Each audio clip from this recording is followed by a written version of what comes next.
Welcome to another episode of Moment with MP. Life has a way of questioning if what we've believed all our life is really true, challenging us and taking us through difficult moments where we feel like giving up. But within every challenge, the power to rise, to grow, to overcome and stand again is right there inside of us. In this episode, we have Mr. Eric.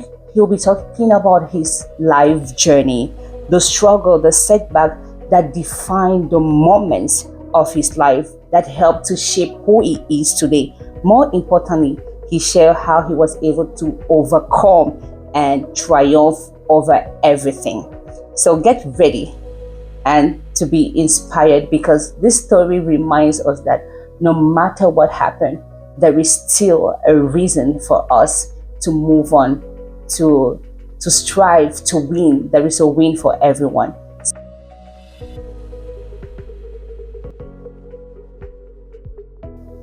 Let's dive in. Bienvenue sur le plateau de Moments with MP.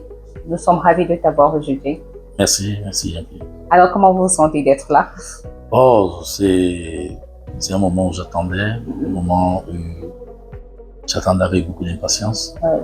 Donc, je suis ravi d'être là et merci de me donner cette opportunité. D'accord. Et Monsieur Eric est également pasteur. Il est auteur des livres qu'il a écrits. C'est quelqu'un qui m'inspire beaucoup dans sa détermination à réussir dans la vie et dans ce qu'il fait. Alors, nous t'avons invité aujourd'hui pour connaître plus de toi.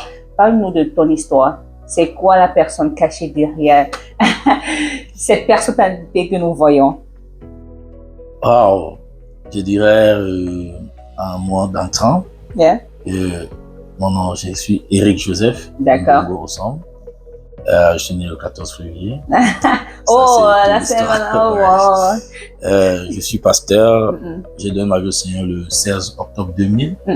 Je suis pasteur depuis le 5 décembre 2005. Wow. C'est un long moment. Hein? Ouais. Par la grâce du Seigneur.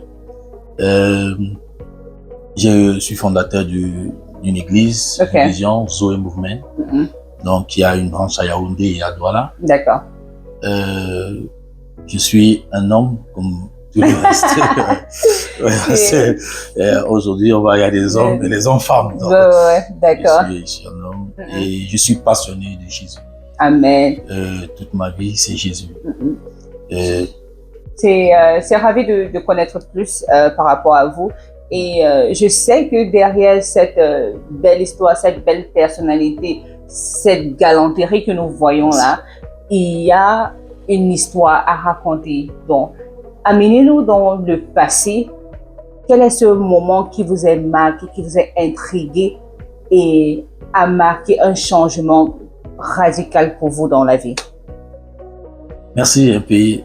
Vraiment, c'est ma toute première fois de parler, d'avoir une plateforme, de parler un peu de mon parcours avec Jésus. Et ici, c'est à la maison. Ok, d'accord. C'est une opportunité. Ouais. Et comme quelqu'un m'avait enseigné, un grand frère dans le Seigneur m'avait toujours dit, chaque opportunité qu'on te donne de parler de Jésus, il faut bien la saisir et présenter Jésus comme étant l'image, l'icône, parce qu'il est mon icône, il est mon modèle. Il est ma passion.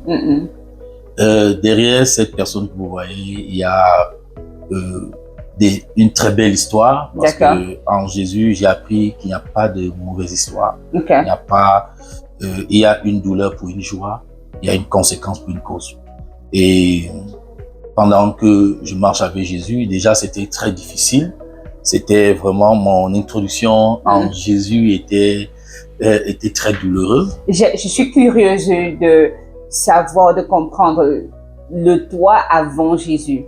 Donc, c'était qui étais-tu et qu'est-ce qui s'est passé? Amène-moi en ce moment spécifique et précis de ta vie. Ok, merci. C'est vrai, je vais serrer mon cœur pour ne pas pleurer. D'accord. C'est quelque chose qui me fait toujours pleurer. Ouais. J'étais un jeune garçon, deuxième du ventre de sa mère. D'accord. Et le seul du ventre de son père. Déjà, je suis de Bafan et mon père était de Bafan et ma mère est du Sud. Alors, je donne ma vie au Seigneur pendant que ma mère est dans son deuxième mariage, qui va quitter mon père pour se remarier ailleurs parce que, soi-disant, mon père n'était pas riche. Et alors, elle va continuer sa vie là-bas. Et mon père n'avait que moi, il fallait qu'il bagarre pour pouvoir, s'il ne reste que me voir. Alors, ce jour, c'est un jour vraiment très noir de ma vie. Et ce jour, j'ai perdu mon père. Vous avez eu, à quel âge? J'avais 8 ans. Wow. Oui, j'avais juste 8 ans et mon père est mort vraiment d'une mort vraiment. Et j'évite pas de dire qu'il m'a traumatisé et qui a failli détruire ma vie. Alors c'est ce jour où j'ai décidé donc un mauvais garçon de venger mon père parce que c'était l'unique personne pour moi sur la terre c'est la chair de poule qui me donnait de l'amour, beaucoup d'affection. Mon père était prêt pour moi. Alors ce jour, j'ai décidé de détruire l'humanité, de détruire. Et à 8 ans, vous étiez déjà si conscient, si sensible? Oui, je pense que même aujourd'hui, il y a des enfants de 4 ans qui ont une certaine imagination. Et je crois que le Seigneur avait déjà un plan pour ma vie. Amen. Et je dis, comme je dis, il y a une cause, il y a un résultat qui vient d'une cause. Alors, il faut que tu ailles au lieu où Dieu veut que tu sois pour qu'il puisse te captiver. Il y a quelque chose qui déclenche toujours le salut. Alors, pour moi, c'était mon déclenchement. Alors, quand je décide de... La rébellion. Oui, je décide donc d'être un mauvais garçon. Alors, pendant ce temps, je ne parlais plus parce que j'étais traumatisé. Se levant après la mort de mon papa. Vous ne parlez plus, c'est-à-dire vous ne communiquez plus avec les gens? Ma mère savait que j'étais sourd parce que ça m'avait traumatisé. On m'avait trouvé couché au pied de mon père. Alors, j'étais traumatisé et ma vie a pris un autre cours. Alors, je vivais, mais je ne vivais plus. Comme dit Apocalypse chapitre 3, vous croyez que vous êtes vivant, mais vous êtes mort. Et à l'école, vous partez à l'école? Oui, j'allais à l'école. Vous ne parlez pas? J'étais devenu un garçon bizarre. Oui, j'étais très bizarre, toujours nerveux, toujours colérique, et je ne voulais plus rien entendre. Et à un moment, j'étais obligé d'arrêter l'école pendant 2 mois. Oui, c'est le jour où le Seigneur a décidé de me prendre. Parce que quand je dis, je suis né un jour de l'amour, parce que ma vie, ma frustration, ma douleur, mes passions, tout contourne autour de l'amour. Alors, c'est ce jour où je suis ma mère à l'église. D'accord. Oui. Donc, pendant toute votre jeunesse, vous grandissez, vous viviez toujours avec votre mère. Oui. En fait, l'année où je perds mon père, c'est la même année que je donne ma vie au Seigneur.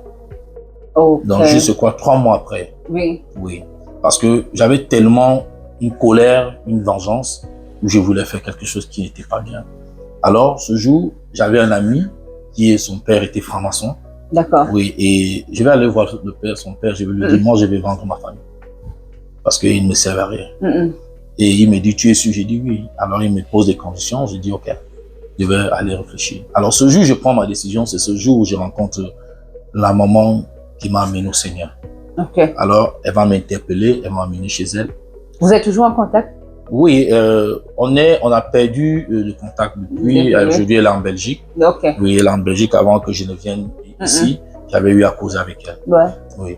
Alors, elle m'amène à la maison, elle me parle de Jésus. Moi, je lui dis, il faut me laisser ces choses-là. Jésus ne peut pas me donner mon père. Alors, je vais rentrer à la maison. Le lendemain, ma mère allait dans la même église. Alors, je vais suivre ma mère parce que je demande 1000 francs à ma mère. Elle refuse de me donner pendant qu'elle avait beaucoup d'argent dans le sac. Alors, j'ai dit, je vais voler l'argent, même si c'est à l'église. Alors, j'arrive à l'église et... Donc, l'intention d'aller à l'église, c'était de voler l'argent qui était dans le sac de votre maman. Oui, c'était de prendre cet argent. Quelle inspiration. Oui. Alors, j'arrive à l'église, je m'assois au fond, ma mère est devant.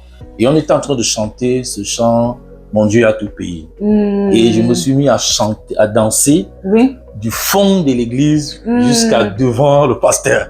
Donc, je ne sais pas comment Dieu m'a amené. Et après ce chant, tellement je dansais, le pasteur a arrêté. Je crois que le Seigneur a rendu le mystère. Il a dit, qui veut donner sa vie? J'ai dit, moi. Quand je me retourne, ma mère n'était plus là. Ma mère était sortie de l'église. Elle était partie. Alors, je vais donner ma vie au Seigneur. Et une joie très profonde me déborde. J'étais tellement joyeux. C'est comme si j'ai vu Jésus. C'est comme si tout a changé. Je me suis senti tellement libre. Je me suis senti tellement heureux dans ma vie. Comme si je revoyais mon père devant moi. Tout est présenté devant moi. Et j'avais cette passion-là. J'ai envie de connaître ce Jésus. Alors, Jean 3,16 est venu dans ma vie. Il a tant aimé le monde. Alors, j'ai dit à Jésus, si tu peux me prouver ton amour, je ne t'abandonnerai plus. Ça fut la décision que j'ai prise avec Jésus. Ça, c'est très émouvant de vous entendre parler. C'est comme un film qui passait devant un écran. Et qu'est-ce qui s'est passé après? Votre vie maintenant en Christ, comment c'était pour vous? Vous commencez un nouveau trajectoire avec le Père. Ce jour, les choses ont rebasculé dans ma vie. Ce fameux jour, quand je vais à la maison pour dire à ma mère, j'ai donné ma vie à Jésus. Et déjà, elle sait déjà. Mais je trouve qu'il faut faire un choix entre Jésus et son mari, qui était une autorité. Oui, et il va me demander de faire un choix. Et je le regarde, je dis, toi, qui ne peux pas faire un choix entre Jésus. Parce que cette joie, je suis resté ici pendant longtemps, personne n'a pu me donner cette joie.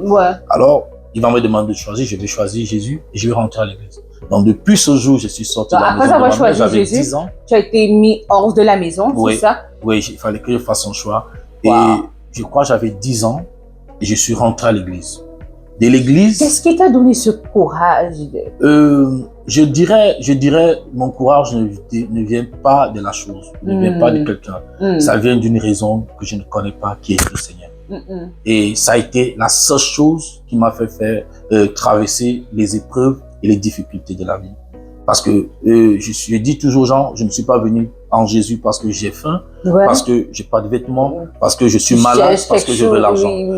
Ta motivation est... Je crois parce que l'amour est infini, c'est pour ça que mon Jésus est infini. Parce que, juste pas pour te couper, mais la raison pour laquelle nous faisons quelque chose détermine comment est-ce que nous allons demeurer dans ces choses. Par exemple, si nous sommes dans une relation maintenant et je suis amoureux de vous parce que vous avez peut-être de l'argent, ça veut dire que la raison pour quelque chose devient la condition pour maintenir cette chose. Le moment où vous n'avez plus de l'argent, ça va partir. Alors, donner ta vie au Père parce que tu traverses une difficulté, tu as faim, tu veux le boulot, tu veux voyager, tu veux te marier ou quoi que ce soit. Le moment où c'est ça ta motivation, dès que cela est accompli ou bien vous n'avez plus besoin de cela, alors la relation avec le Père est remplie. Donc, c'est très impressionnant de comprendre que vous venez d'un point de pureté, d'amour et de sincérité.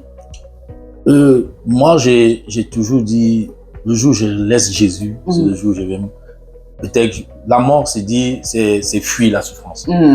J'ai aucune raison pour quitter le Seigneur. J'ai pas peur de perdre quoi que ce soit, parce que j'en ai perdu beaucoup dans ma vie et j'en ai sacrifié beaucoup. Et la seule chose dont c'est pas la peur, parce que j'ai pas peur, parce que je suis convaincu que j'irai au ciel. Je suis pas parfait. Je suis peut-être le plus grand pécheur de la terre. Mais la raison pour laquelle Jésus est mort, c'est à cause de moi. Alors à chaque fois que Jésus pourra me montrer mes faiblesses, mes différences, c'est une raison pour moi que tu peux devenir meilleur. Et je me fabrique comme ça chaque jour. Dieu me donne l'opportunité d'être parfait chaque jour. La perfection, je pense pas au ciel, tout est déjà fini. La maison est achevée. La perfection commence sur la terre, de la façon que tu traites ta vie avec Jésus. Et je suis dans le rang de ceux qui ne jugent pas, parce que nul n'est parfait. C'est très pertinent. Et aussi, étant donné que vous avez donné votre vie à Jésus si jeune, vous avez parcouru des étapes, le collège, l'adolescence et tout cela. Comment est-ce que vous avez navigué ce parcours de votre vie avec peut-être les confrontations des amis, les moqueries? Qu'est-ce qui vous a gardé sur ce trajectoire à être vrai envers vous et envers le Père? Merci bien. C'est une question, quelque chose vraiment que j'aime partager. J'ai eu trop de challenges. Si je peux vous tutoyer. Bien sûr, bien sûr. Ma vie est importante aux yeux des hommes quand je peux les apporter un plus. Quand je peux les servir, quand je peux les aider. Mais au moment où je décide de ne plus aider l'homme, je deviens la mauvaise personne. Ça, j'ai grandi avec ça. Et au départ, c'était quelque chose qui me ralentissait. C'était quelque chose qui me faisait souffrir. Alors, quand le Seigneur me parle de la pensée du vainqueur, ce livre que je vous ai parlé, la pensée du vainqueur, je commence à développer ma pensée. Si quelqu'un m'apprécie, c'est bien, mais je suis le seul qui sait s'apprécier parce que je connais mes valeurs et je connais mes défaillances. Donc, et si je vous comprends bien, c'est ce qui me garde d'aller de l'avant. Pas pour vous couper, mais si je vous comprends très bien, cela veut dire que le moment où vous êtes en Christ et vous décidez de faire des bonnes œuvres, les personnes qui vous ont entouré ont pris ça comme un acte pour acquis pour vous exploiter et juste en tirer du profit sans rien donner en retour. Oui, en fait, quand on dit donner en retour, si je t'apporte quelque chose, comme vous avez pris l'exemple, si vous êtes marié et tout, la raison, toute raison qui est naturelle finit par périr. Et c'est pour ça que je refuse toujours que mes raisons soient naturelles. Et c'est pour ça que malgré tout le mal que j'ai subi des hommes, les découragements, beaucoup de gens me décrivent par la personne. Et ça me ramène toujours dans 1 Samuel chapitre 16 qui dit, Dieu dit à Samuel, ne regarde pas à son apparence, ne regarde pas ce qu'il est, ne regarde pas son attitude, regarde au cœur. Dieu, l'homme regarde à ce que nous présentons, mais Dieu regarde dans le cœur. Et c'est pour cela, peu importe ce que les gens peuvent penser de moi, parce que c'est une pensée qui décruse beaucoup de gens et qui amène d'autres au suicide, qui amène d'autres à abandonner. Alors, quand le Seigneur commence à me parler de vaincre ma pensée, parce qu'un enfant qui n'a pas de père, un enfant qui vit dans le foyer de sa mère et qui est insulté, et moi j'ai été insulté par la famille de ma mère, où j'ai été créé parce que je suis bamleké, où j'ai été créé bâtard, où j'ai été créé d'une manière raciste, où j'ai été humilié plusieurs fois, mais je n'ai jamais, j'ai toujours demandé à Dieu de ne pas me donner un cœur qui est. Donc, et je suis dans cette optique de continuer à aimer. Et c'est ce que je peux dire, tout dépend de ce que tu veux de Dieu. Si c'est ce que les Écritures disent, si tu es chrétien, écoute les Écritures. Laisse ce que les hommes disent. Les mêmes hommes qui t'acclament aujourd'hui sont les mêmes hommes qui vont te crucifier demain. Exactement. Et cela nous m'amène à demander, après tous ces épisodes de ta vie, des hauts et des bas, quelle est la leçon profonde que tu en tires de cela? La leçon que je peux tirer ou je peux conseiller à un autre frère là-dessus, c'est juste ce petit speech que j'ai, ce message que j'ai tiré de ce livre de la pensée du vainqueur. Tirer le meilleur des situations de crise. Qu'est-ce que tu peux tirer de plus bon? Parce que aujourd'hui, je suis avec toi, on est bien, on rit, on mange, on s'amuse. Demain, tu peux changer. Demain, je peux changer. Alors, en tant qu'enfant de Dieu, est-ce que je dois me comporter comme un païen? Qu'est-ce que MP a fait de moi qui est bien? C'est la première chose que je regarde. La Bible dit dans Genèse chapitre 36, Joseph dit quelque chose. Parce que la vie de Joseph, c'est un peu mon parcours. Joseph dit quelque chose à ses frères. Pendant que ses frères tremblent, ils savent qu'ils lui ont fait du mal. Ils savent qu'ils ont fait quelque chose de horrible pour lui. Mais Joseph va les consoler. Il va leur dire, tout le mal que vous avez fait pour moi, Dieu l'a tourné en bien pour moi. Alors, je pense que si demain, MP change, devient, en disant mauvais, moi je pense pas que le mal domine le bien. MP change. La première chose de savoir quel est le message que Dieu veut me donner. Quelle est l'attitude de MP. Peut-être que c'est moi qui suis la cause de MP. J'ai posé un acte, MP a changé. Et si je regarde bien l'attitude de MP, je vais constater que je suis d'abord le premier problème. Alors je dois travailler d'abord ma vie. Au lieu d'être là en train d'accuser MP. Parce que ce que les gens ne savent pas, si je commence à combattre MP, j'amène Dieu à bénir MP et à m'abandonner. C'est très profond ce que vous dites et la leçon que j'en tire personnellement, c'est que tout le parcours que vous avez vécu du moment de la séparation de vos parents jusqu'à la mort, jusqu'à l'église, jusqu'à l'épisode où on vous a chassé de la maison, jusqu'à sur tout ce que vous avez fait, c'était en fait le plan de Dieu pour vous. Donc vous ne regardez pas ça pour dire que c'était un truc de négatif, mais cela a fait de vous qui vous êtes aujourd'hui. Cela a fait, c'est ça votre histoire, c'est ça qui vous définit. Qu'est-ce que vous pouvez dire à quelqu'un d'autre qui peut-être traverse ce moment d'abandon, ce moment de frustration? Parce que la vérité, c'est très facile de parler, c'est très facile de donner des conseils, mais quand tu vis dans ce moment précis, tu peux même te suicider si tu n'es pas sûr et confiant de l'amour du Père pour toi. Donc, qu'est-ce que vous pouvez dire à quelqu'un qui se trouve dans ce fardeau, cette confusion à l'instant T? Avant de chuter là, je voudrais souligner un mot vraiment. J'ai failli me donner la mort 3 fois pour des situations de la vie. Bon. Et c'est Dieu qui m'a sauvé. C'est pas facile quand tu traverses des moments difficiles. Chacun a une épreuve qui est à son niveau. Je ne peux pas simplifier ton épreuve parce que je ne connais pas la douleur, la profondeur de cette épreuve. Je ne connais pas ton cœur, ta relation avec Dieu. Alors, ce que je peux dire à mon frère ou à ma soeur qui peut traverser ce genre d'épreuve, c'est selon ta destinée. L'épreuve vient selon la destinée, selon ce que Dieu l'appelle, que Dieu a avec toi. La première chose, c'est de chercher d'être avec Dieu. Qu'est-ce que Dieu dit dans sa parole?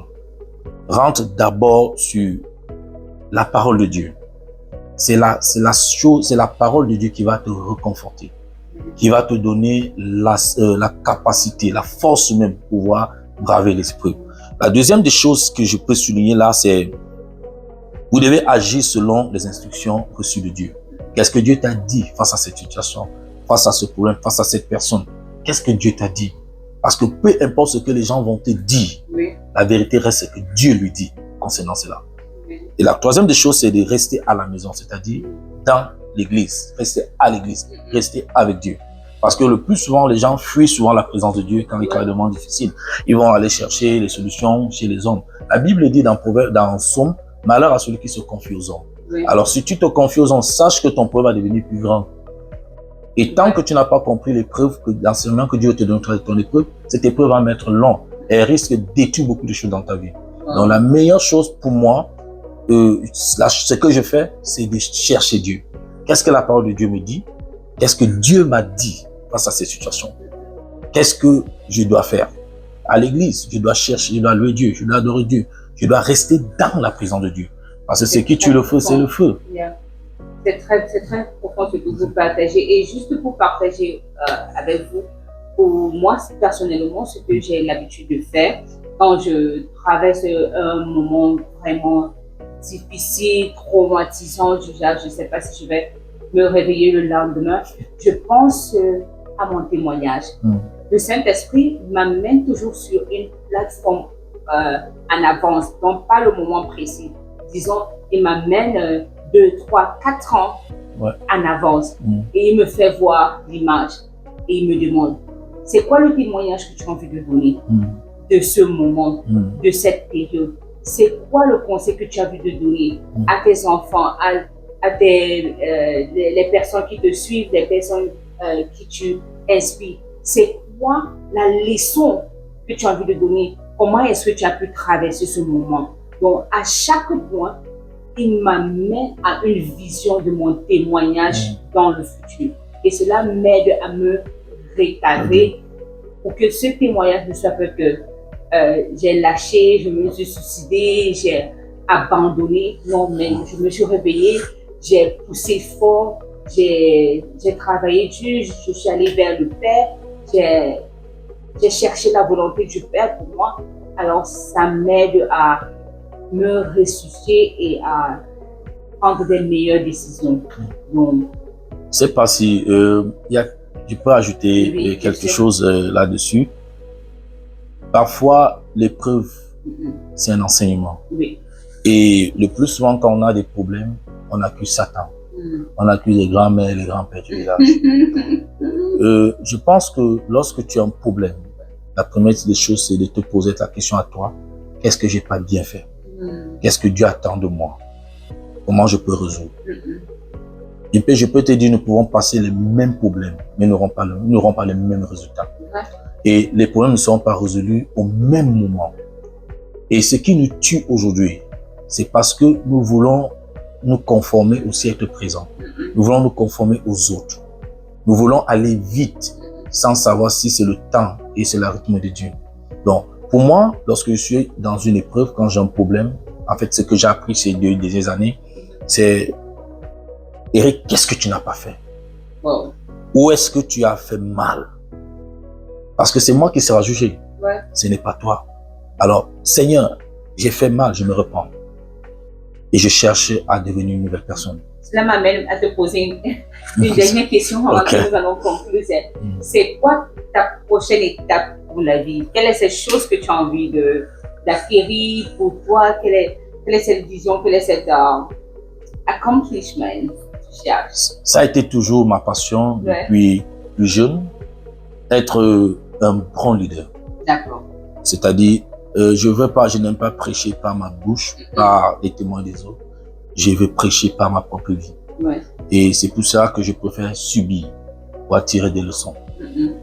Et voir des jeunes aujourd'hui, j'ai un cœur qui bat pour la façon que l'Église est en train de prendre un tournant où les gens ne sont plus passionnés pour Dieu. Les gens sont devenus plus religieux que d'être passionnés pour Dieu. Je sais, quand nous donnons nos vies au Seigneur, plus jeunes, quand on parlait d'évangélisation, c'était une passion. Quelqu'un veut exciter, quelqu'un veut tellement gagner une âme pour Dieu. Mais aujourd'hui, ce n'est plus ça. Quand on parlait de croisade, de louange, d'adoration, c'était quelque chose où tu peux abandonner ton travail. Si ton chef te dit ne pas, tu dis mais tu es malade, tu ne peux pas m'empêcher. Mais aujourd'hui, c'est dilué, comme j'appelle les chrétiens brouillés. Donc pour moi, c'est mon rêve, revenir au premier amour, amener les gens qui sont autour de moi à prendre conscience que Jésus-Christ revient bientôt. Ça, c'est ma passion. Ça, c'était un épisode très profond et on va conclure à ce niveau. Et j'aimerais juste que nous donnons une phrase pour récapituler tout ce que nous avons pris en 1 ou 2 phrases aux jeunes. Tu veux inspirer les jeunes, là-dedans, aux jeunes qui nous regardent et tout. Quel est le message que vous avez pour eux? Okay. Le message que j'ai pour les jeunes, Jésus-Christ revient bientôt. Amen. Et c'est Jésus revient chercher ses enfants et non les êtres humains. Je veux simplement t'encourager à croire à ta destinée, à croire en ce Jésus en qui tu as mis ta confiance. Ne baisse pas les bras face aux difficultés, ne cède pas aux choses du monde, c'est-à-dire l'amour de l'argent. Le mariage, tu l'auras. Après le mariage, qu'est-ce qui viendra après? Le travail, tu l'auras. Après le travail, qu'est-ce que tu auras après? Les enfants, tu les auras. Mais après ça, quelle est la fin de ton histoire? Rentre en Jésus. Jésus, la Bible dit dans Jean chapitre 6, verset 34, je crois, il dit que cherchez premièrement le royaume. Si tu as le royaume, tout te sera donné. Sois patient avec Dieu. Sois patient avec Dieu. Tu as perdu quelque chose, rassure-toi. Dieu est en train de te préparer le meilleur. Tu as perdu un parent, rassure-toi, Jésus est le meilleur parent qui peut te donner l'affection. Il faut simplement que tu restes fidèle et que tu continues à demander, à parler avec Jésus. Lis ta parole, prends du temps avec le Seigneur, crée ton intimité profonde avec Dieu et je t'assure que tu ne regretteras pas. Soyons bénis. Je n'ai rien à ajouter. Vous avez tout compris. Alors rappelez-vous, toute étape de la vie, Dieu utilise cela pour conduire à notre bien. Et le Père est notre source. Le Père est la solution pour toutes choses. Il n'y a rien qui ne puisse faire.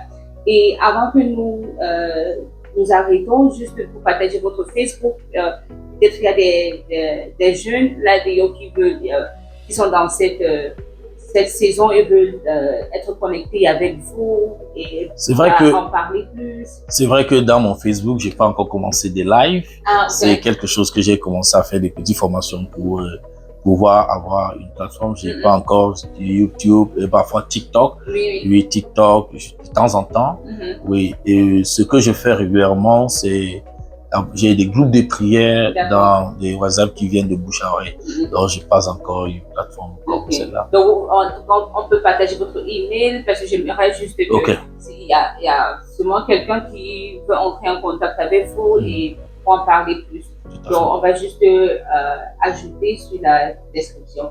Alors, merci pour votre attention pour cet épisode et merci encore, Monsieur Eric, pour vous avoir laissé être aussi vulnérable avec vous sur ce plateau. Et si c'était Moments with MP et à la prochaine.